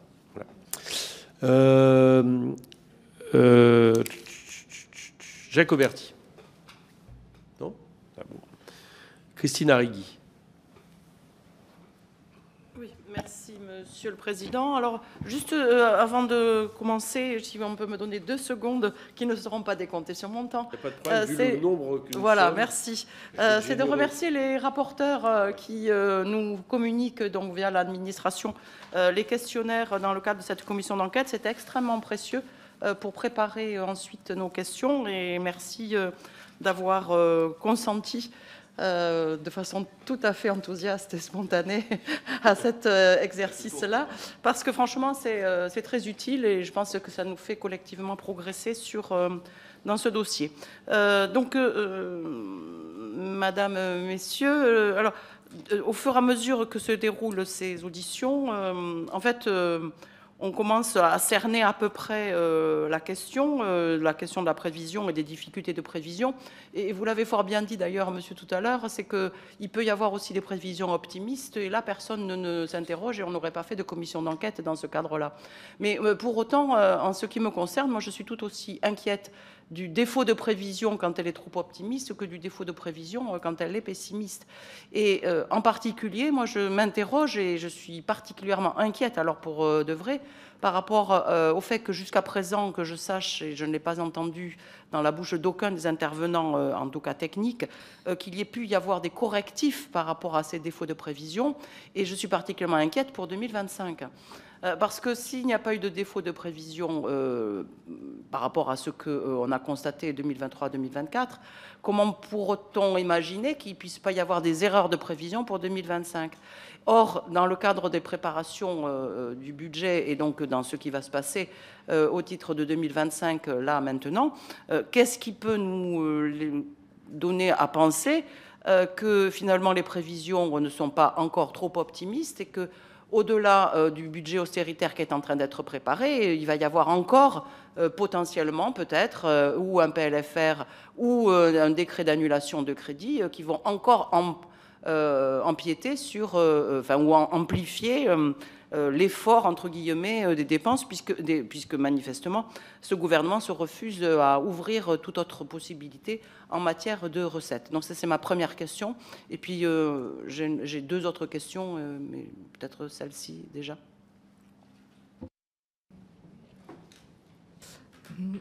Votre question elle est large et je pense que la mission peut y répondre que en partie, donc peut-être on s'en excuse par avance, mais nous, ce qu'on a mis en... Enfin, il nous semble, le levier qu'on met en évidence, ce sont les erreurs évitables, quelque part. C'est là-dessus où on peut apporter vraiment des correctifs pour l'année suivante. La principale recommandation technique qu'on fait, c'est la non-prise en compte d'informations disponibles, puisque tout ce qui est hypothèse favorable, par nature, voilà, on les met en évidence. Le gouvernement peut les corriger par lui-même. Il n'y a pas de levier particulier à activer ni de correctif. Il suffit, entre guillemets, de se mettre sur une prévision centrée. Mais sur la non prise en compte d'informations disponibles, c'est vraiment, quelque part, le seul levier technique qui peut être actionné immédiatement. Et nous, de ce qu'on a compris, la DG Trésor a intégré notre recommandation pour l'impôt sur les sociétés de procéder à des analyses par branche. Donc, on peut leur faire confiance sur le fait que pour l'année suivante, la prévision en impôt sur les sociétés prêtera attention à ces informations par branche. Voilà, donc peut-être une réponse un peu petite à votre question, mais voilà, c'est ce qui nous semble être le levier directement activable pour corriger la prévision. Moi, j'ajouterais qu'il y aura un écart, il y aura probablement un écart. C'est très rare de tomber. Oui, très probablement, mais parce qu'on tombe rarement juste. C'est difficile de prévoir l'avenir. On a l'impression que finalement le projecteur qui a été mis sur ces questions de prévision, c'est devenu quand même un sujet de débat public. Parce qu'il a été massif. Je veux dire, là, c'est pas. Comprenez que la question est notable parce que. On parle de la confiance des marchés et autres. Si tout d'un coup, les marchés regardent un pays qui d'habitude a quand même une administration, un État qui lui permet quand même de donner des choses à peu près fiables, là, c'est pas 0,2, quoi. Donc, oui, si je peux me permettre, je ne disais pas que c'était illégitime qu'il y ait cette discussion, mais on voit bien que depuis 2 ans, ou depuis presque 1 an et demi, finalement, c'est un sujet. Et c'est devenu aussi un sujet politique, ce qui a... et de mon point de vue vertueux, parce que ça met l'accent sur cet objet et ça va non seulement inciter l'administration à mieux prévoir, parce qu'elle sait que, si je puis dire, il y a un retour de bâton lorsqu'elle prévoit mal, en tout cas c'est très visible, et voilà, et madame, pardon, j'ai l'impression que potentiellement vous suggériez que ça pourrait être une stratégie politique, en fait, de présenter un budget d'une certaine façon pour après faire une loi de finances rectificative. Il me semble que c'est évidemment un jeu dangereux et parce que c'est un jeu potentiellement qui est visible. Donc, plus il sera visible, plus il y aura de transparence, plus il y aura de communication autour de ces exercices de prévision, moins un gouvernement pourrait être tenté de l'utiliser à des fins stratégiques. Et donc, il y a toute une partie de notre rapport qui est sur la visibilité, sur la communication qui est associée à ce processus de prévision. Néanmoins, on dit bien qu'il y a des écarts. Les écarts sont inhérents à l'exercice de prévision et qu'ils ne sont pas toujours le fruit si je puis dire, d'une manipulation politique. Donc, c'est pour ça qu'on a aussi toute cette discussion sur sur l'incertitude. Et il me semble que, voilà, mais ça a été relevé aussi par la Cour des comptes, par la Commission du Sénat. Il faut pouvoir aussi vivre dans un monde où on sait qu'on ne prévoit pas parfaitement le futur. D'accord ? Même si les personnes sont sincères et compétentes. Oui, alors je ne mettais pas en doute ni la sincérité ni la compétence des prévisions qui ont été faites.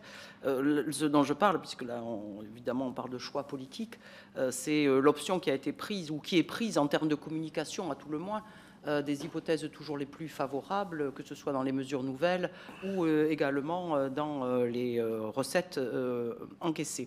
Alors donc les erreurs évitables, vous en parlez. L'hypothèse que j'ai émise, mais le rapporteur hier avait émis la même hypothèse, de corroborer les prévisions et les écarts de prévision sur la base d'un panel d'entreprises, notamment les plus grandes, qui pourraient effectivement permettre de ne pas attendre le 5e acompte IS pour s'assurer de la réalité du développement du chiffre d'affaires, avec des croisements évidemment sur la question de la TVA. Est-ce que vous, ça vous paraît être une option pour essayer de limiter les erreurs évitables? Comme on l'a dit, donc pour 2023, en tout cas pour la société EDF, ça aurait été utile de regarder effectivement le compte d'exploitation prévisionnel et les résultats du premier semestre pour prévoir l'IS.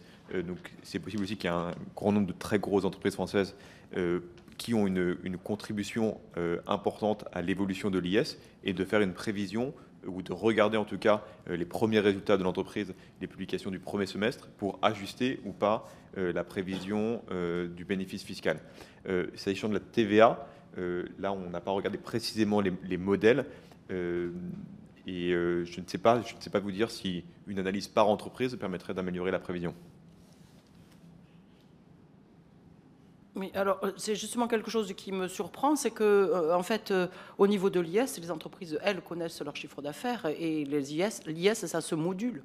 Et donc, moi, je suis surprise dans la réponse qui nous est faite qu'il a fallu attendre le 5e acompte IS, alors que les entreprises, notamment les plus grandes, elles savent exactement où elles en sont. Elles ont des directeurs financiers suffisamment affûtés pour pouvoir le déterminer et non pas le prévoir, mais le constater. Et donc, moduler leur IS. Donc, moi, cette histoire, il a fallu attendre le 5e acompte IS, alors même que sur les 100 premières entreprises, si l'on peut dire, qui développent quand même le plus gros chiffre d'affaires en France, elles se sont aperçues toutes individuellement de l'IS qu'elles allaient payer et des acomptes qu'elles ont modulés. Quant à la TVA, n'en parlons pas puisque c'est mensuel. Donc comment pouvez-vous m'éclairer là-dessus? Parce que pour l'instant, ça reste une question à laquelle je n'ai pas de réponse. Donc, effectivement, les grandes entreprises payent ce fameux 5e acompte qui correspond au bénéfice fiscal prévisionnel qu'elles font du coup à fin novembre. Mais ce n'est pas la clôture de leur compte et il peut se passer beaucoup de choses jusqu'à la clôture des comptes qui intervient généralement au début de l'année suivante et après, donc, ils déclarent leur bénéfice fiscal en mars ou avril de l'année suivante et enfin payent le montant d'IS. Donc ils ont une prévision et donc leur meilleure prévision donc, à fin novembre pour payer ce 5e acompte. Mais lors de la prévision du PLF, l'administration n'avait pas connaissance de ces prévisions des comptes d'entreprise pour le 5e acompte qui est fait sur la base de leur dernière estimation à fin novembre. L'exercice de prévision, il est fait en août, en août 2023 pour le PLF 2024. Et à ce moment-là, ils n'avaient pas, ils avaient effectivement accès à des informations sur les prévisions de résultats sur les premiers semestres, le premier semestre de l'année. Et donc pour EDF, ils auraient pu prendre l'information. Mais en tout cas, il pouvait se passer encore beaucoup de choses donc dans le 4e acompte et puis le 5e acompte. Les entreprises pouvaient modifier fortement leur prévision de bénéfice fiscal et ajuster ce 4e et 5e acompte. Pourquoi il est si volatile, ce 5e acompte? C'est parce que ce 5e acompte, en fait, donc ils peuvent le moduler pour ajuster leur prévision de bénéfice fiscal. Et donc c'est à ce moment-là qu'il y a la plus forte variation, parce qu'ici, ils se rendent compte à la fin de l'année. Donc c'est à la fin de l'année qu'ils constatent qu'il y a une forte variation ou pas par rapport à ce qui était prévu de payer. Et donc le 5e acompte est un peu un solde. Et donc il peut y avoir une très forte évolution à la hausse comme à la baisse du 5e acompte, parce que ça correspond au solde au regard de ce qu'ils ont payé au cours de l'année et eux, ce qu'ils observent comme évolution du bénéfice fiscal. Et donc vous avez effectivement un 5e acompte qui est extrêmement volatile. Donc là, l'erreur était pardon, l'écart de prévision était de 5 milliards, mais par nature, ce cinquième acompte est très difficilement prévisible. Et on a regardé la chronique sur longue période, et effectivement, vous avez pour d'autres années des surprises, donc notamment en 2022, avec un très fort cinquième acompte qui est très positif, et il y a aussi, dans ce cas-là, un écart de prévision. Oui, de 2022, au titre duquel, effectivement, la régularisation était très positive et pour lesquels nous avons déposé des amendements pour la taxation des super-profits CQFD. Je voudrais revenir également, mais la question a été déjà posée sur la CRIM par rapport au prix de l'électricité. J'entends bien qu'il y ait eu des variations, j'entends bien qu'effectivement ce soit très fluctuant et que on a eu un contexte très anxiogène. On se rappelle le contexte du col roulé de Bruno Le Maire. Et donc, je reste encore sur ma faim sur les réponses qui sont faites, puisqu'on a eu quand même Jérôme Fournel qui nous a dit que c'était une déconvenue majeure, qu'au titre de 2024, il n'y ait pas eu une rectification vraiment significative de ce dispositif, qu'il était mal conçu au départ et que l'hypothèse la plus favorable a été choisie dans un contexte anxiogène, je peux l'entendre, mais au titre de 2024, on ne peut plus l'entendre. Et puis d'avoir choisi que les énergéticiens, évidemment, limiter la productivité de cet impôt dans la mesure où on le limitait aux énergéticiens et notamment particulièrement avec EDF. Enfin, pardon, on sache un petit peu là-dessus. Enfin, en fait, je pense que c'est pas. Déjà, nous, honnêtement, on n'a pas instruit le point que vous soulevez, à savoir comment il aurait fallu modifier la CRIM pour la rendre plus efficace en 2024. Donc, on peut pas vous. Enfin, en tout cas, à titre personnel, on peut pas. Enfin, moi, je peux pas vous éclairer sur ce point. On ne l'a pas instruit. Vous n'avez pas été saisi là-dessus? Non. Après cette catastrophe industrielle, vous n'avez pas été saisi? Donc on n'a pas été saisi en effet, mais je pense que votre question est très légitime et elle soulève un point qui est est-ce qu'on va construire un instrument fiscal, un dispositif fiscal, en fonction de sa prévisibilité. D'accord ? Plus il est prévisible, mieux c'est, parce que c'est une information supplémentaire que ça aide à la décision publique, à la décision politique. Néanmoins, c'est vrai qu'un impôt n'est pas fait que en fonction de ça. Et typiquement, la CRI est avec un dispositif qui est très peu prévisible, très dépendant de l'évolution des prix de l'électricité, très complexe, associé à un petit nombre d'acteurs. Donc, du point de vue en fait de sa prévisibilité, c'est un mauvais outil. Mais ça ne veut pas forcément dire que c'est un mauvais outil et qu'en fait, on peut assumer politiquement aussi d'avoir des dispositifs, notamment des dispositifs fiscaux, mais qui ne soient pas prévisibles. Voilà. Et je pense que ça, c'est une question à se poser, parce qu'on peut considérer que c'est juste de taxer ces rentes inframarginales, par exemple, etc. Et je pense que voilà, il y a un arbitrage à faire. Il a été vendu politiquement pour son rendement. Oui, mais...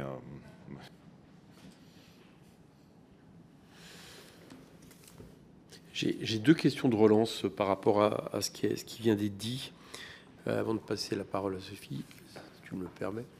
J'en ai une première, Hippolyte Dalvy. Vous avez dit quelque chose, ça peut paraître être pas important, mais moi je trouve que ça l'est. Vous avez dit, en substance, plus les prévisions sont meilleures, mieux elles sont communiquées, moins un gouvernement peut être tenté de jouer sur les prévisions pour des objectifs politiques. C'était à peu près ce que vous avez dit tout à l'heure en réponse. Vous voulez que je le redise ? Non, je ne veux pas que pardon. vous le redisiez, c'est ce que vous avez dit. Mais du coup, ma question, c'était, vous faites référence à des hypothèses abstraites ou à des faits concrets ?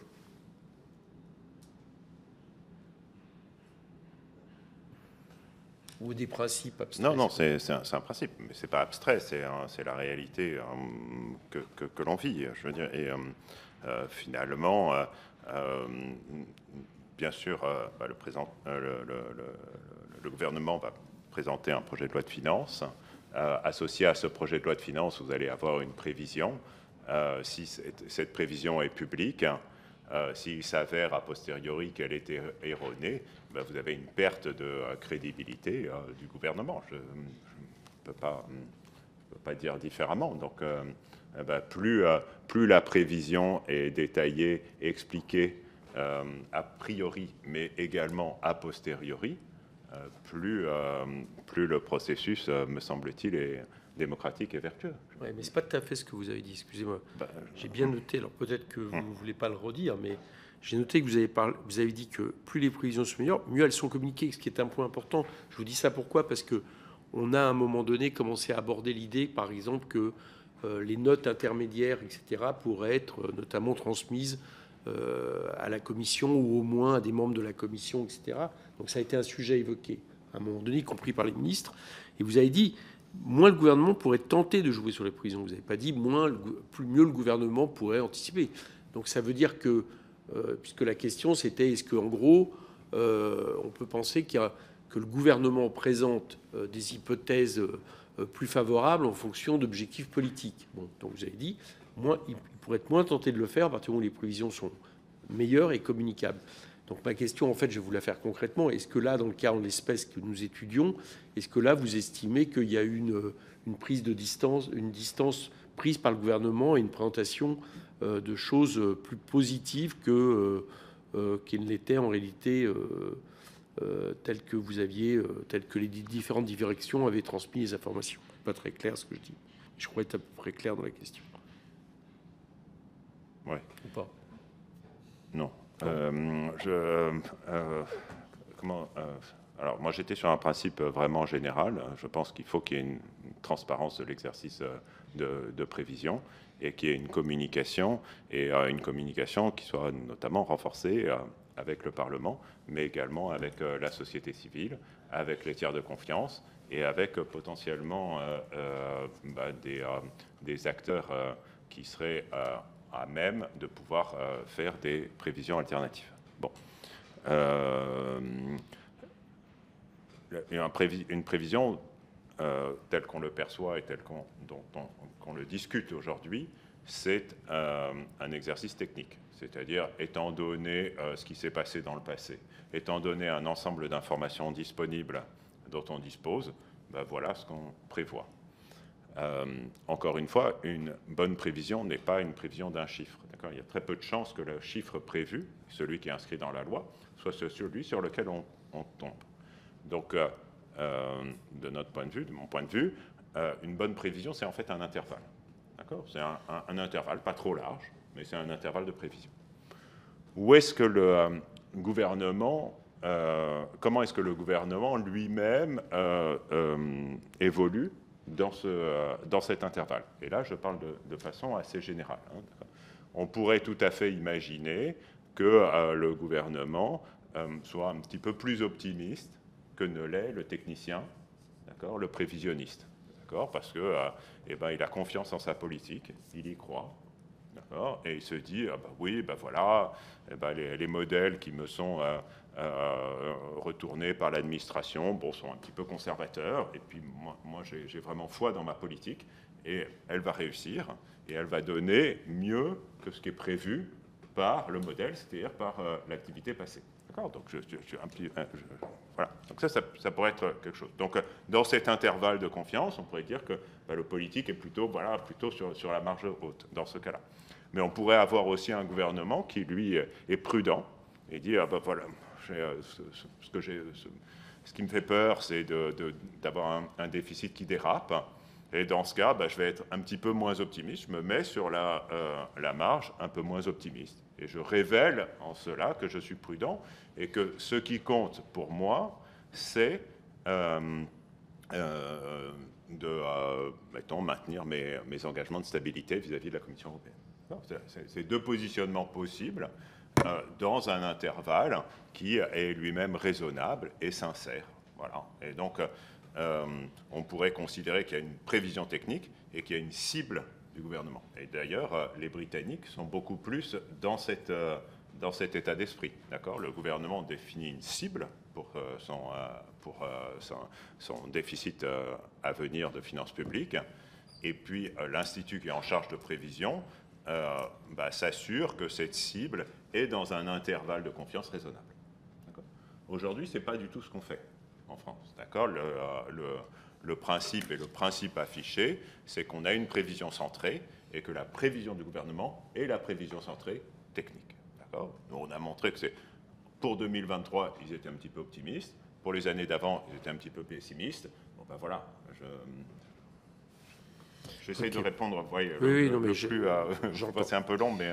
Non, mais c'est... Voilà, on a le temps, de toute façon, on n'est pas beaucoup, et puis, quelque part, vous êtes là aussi pour répondre, donc c'est intéressant. J'ai une deuxième question par rapport à tout ce qui est dit depuis le début, et qui m'est soufflé par une journaliste, c'est juste pour dire qu'on nous écoute, mais que je trouve intéressant, notamment parce que vous avez évoqué, à un moment donné, des informations, soit qui ne remontent pas, soit qui ne sont pas d'habitude prises en compte, etc., par des directions. Est-ce que vous pensez qu'il y a des problèmes structurels de communication entre les directions qui pourraient être corrigés? Déjà, il y a eu un petit peu de perte avec la crise Covid. Les administrations, elles avaient mis en place c'est du process, mais des réunions mensuelles de suivi des prévisions jusqu'à la crise Covid. Nous, ce qu'on a compris, c'est que il n'y a pas vraiment eu de décision, mais elles se sont arrêtées avec le Covid, n'ont jamais repris depuis. Il y avait simplement 4 réunions dans l'année pour faire le consensus inter-administration qu'on décrit dans notre rapport. Nous, elles étaient arrivées d'elles-mêmes à la conclusion qu'il fallait réorganiser ces réunions mensuelles.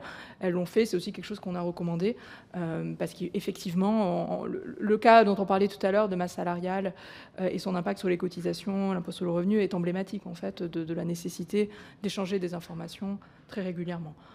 Voilà, donc cet exemple, je pense, répond à votre préoccupation. C'est du process, mais qui va dans le bon sens. C'était donc une bonne question. Sophie Mette. Merci beaucoup, Monsieur le Président. Alors, pour ma part, je n'ai pas de questions qui soient soufflées par des journalistes, uniquement par mon groupe. C'est bien. Vous dites dans votre rapport que le processus d'arbitrage politique pour retenir les hypothèses macroéconomiques est itératif par des échanges entre la DG Trésor et les cabinets ministériels sur la base de propositions techniques de l'administration ajustées au fur et à mesure en fonction des arbitrages ministériels. Au-delà des mesures nouvelles communiquées à l'administration qui auraient un impact sur les prévisions, quelle est exactement la nature des retours réalisés par les cabinets ministériels à destination de la DG Trésor ? Vous indiquez que les hypothèses favorables ont été intégrées dans les prévisions techniques pour faciliter le respect des cibles de déficit en 2023. Est-ce une commande explicite de la part des cabinets ministériels dans le cadre des retours qu'elle a formulés auprès de la DG Trésor ? Je vais enchaîner, j'ai 3 questions, je les enchaîne ou pas ? Posez les unes après les autres. Alors c'est une bonne question. C'est un des points qui a été finalement assez délicat à démêler dans les travaux. Déjà, tout cela se fait de manière assez informelle. Nous, on n'a pas des comptes rendus de réunion qui montreraient des demandes explicites des cabinets à l'administration pour faire évoluer ces prévisions. Donc nous, ce qu'on a mis en évidence, c'est la question de la cible de déficit. Comme je vous le disais tout à l'heure, c'est à la fois une conséquence du processus de prévision, mais c'est aussi une cible politique. Et on voit bien l'enjeu qu'il y a autour de la maîtrise du déficit. Et donc, nous, ce qu'on a pu mettre en évidence dans les hypothèses favorables qu'on a relevées, c'est que certaines étaient présentes dès la prévision technique de la DG Trésor. Donc, quelque part, elle avait intériorisé la contrainte de déficit. Et donc tout ça pour dire que, nous, du coup, ce process nous semble pas très clair en fait, et on appelle à le clarifier, justement grâce à ce que Hippolyte Dalbis précisait sur un intervalle de confiance. Parce que, par exemple, si pour tout l'ensemble des impôts, ligne par ligne, on avait un intervalle de confiance qui donne la prévision centrée, ensuite, charge au gouvernement de se positionner au sein de cet intervalle. Mais il n'y aurait pas d'internalisation de la contrainte par la DG Trésor, et il y aurait vraiment un rôle clarifié entre le technicien et le politique qui peut croire en sa politique et choisir une option plus risquée. Donc nous, c'est vraiment l'appréciation qu'on a portée sur ce processus et qui peut apparaître brouillé et qu'il est nécessaire de le clarifier. Donc je continue, Monsieur le Président. Vous indiquez également que depuis 2017 et la réduction de la taille des cabinets ministériels, ces derniers ne participent plus aux réunions qui s'appelaient autrefois arbitrage de recettes. Est-ce que le fait que les cabinets ne participent plus à ces réunions porte préjudice, selon vous, à la bonne coordination entre le politique et l'administration pour réaliser les prévisions qui sous-tendent les projets des budgets ? Alors, sous contrôle de mes collègues, je ne pense pas qu'on ait forcément un avis d'ensemble. Moi, alors, je les laisserai s'exprimer s'ils le souhaitent. Moi, à titre personnel, je n'ai pas forcément d'avis sur la question. Pour moi, vraiment, les deux organisations sont possibles. Aujourd'hui, le consensus, le fait d'avoir ces réunions de consensus permet justement de formaliser un consensus entre techniciens qui après est challengé par le cabinet ministériel. Voilà, moi, à titre personnel, je pense que les deux options sont possibles et je n'ai pas de préférence. Je ne sais pas si mes collègues souhaitent donner leur avis personnel. En tout cas, voilà, c'est le mien.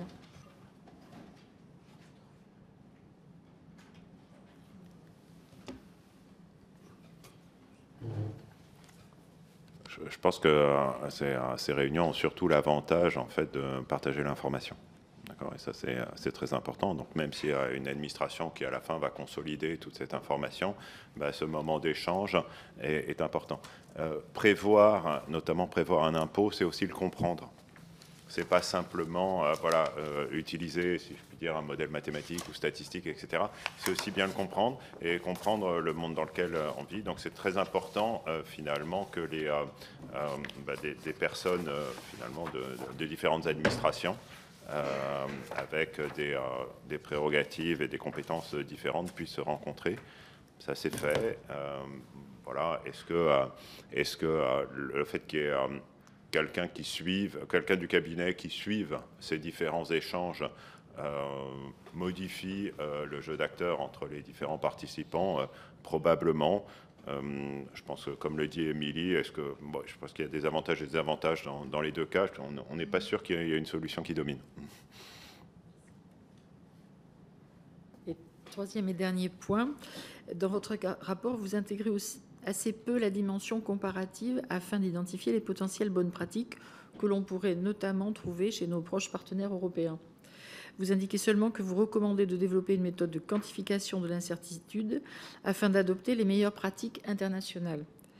Et quelles sont ces meilleures pratiques internationales auxquelles vous faites référence s'agissant de la quantification de l'incertitude? Et de manière générale, avez-vous identifié d'autres bonnes pratiques à l'échelle internationale qui pourraient être introduites dans notre manière de construire les prévisions?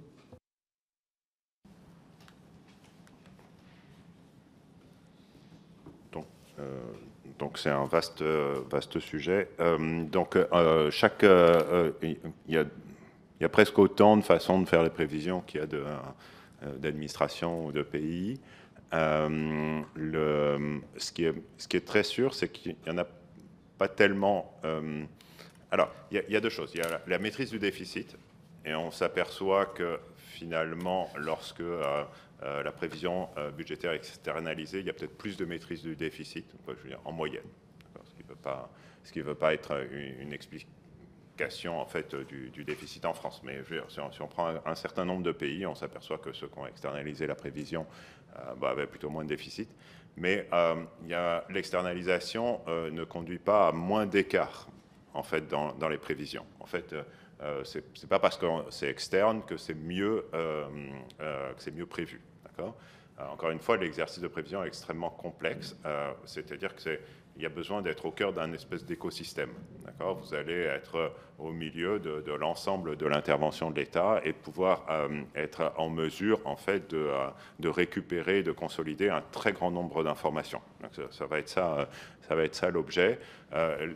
Il y a un avantage du coup à ce qu'il soit évidemment internalisé dans l'administration centrale. Si vous l'externalisez, vous mettez plus, il y a plus de distance et donc c'est plus difficile.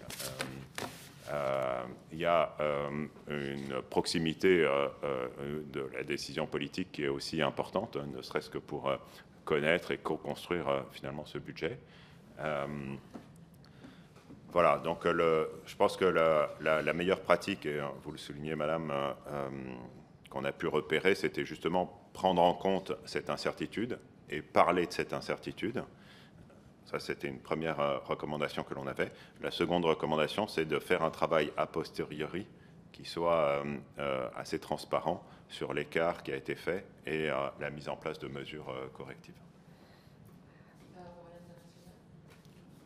Et donc, voilà, c'était justement ce qui se fait à l'international. Je dirais que même le monde des prévisionnistes fonctionne comme ça, hein, que ce ne soit pas forcément des prévisions de dépenses publiques. Toute la prévision, c'est proposer, si vous voulez, un intervalle de confiance, parler d'incertitude. D'accord ? On n'associe jamais, vous voyez, une certitude à quelque chose qui est prévu à l'avenir. Ce qui se développe aussi beaucoup, c'est justement les méthodes dont on parle de prévision du présent, ce qu'on appelle le nowcasting.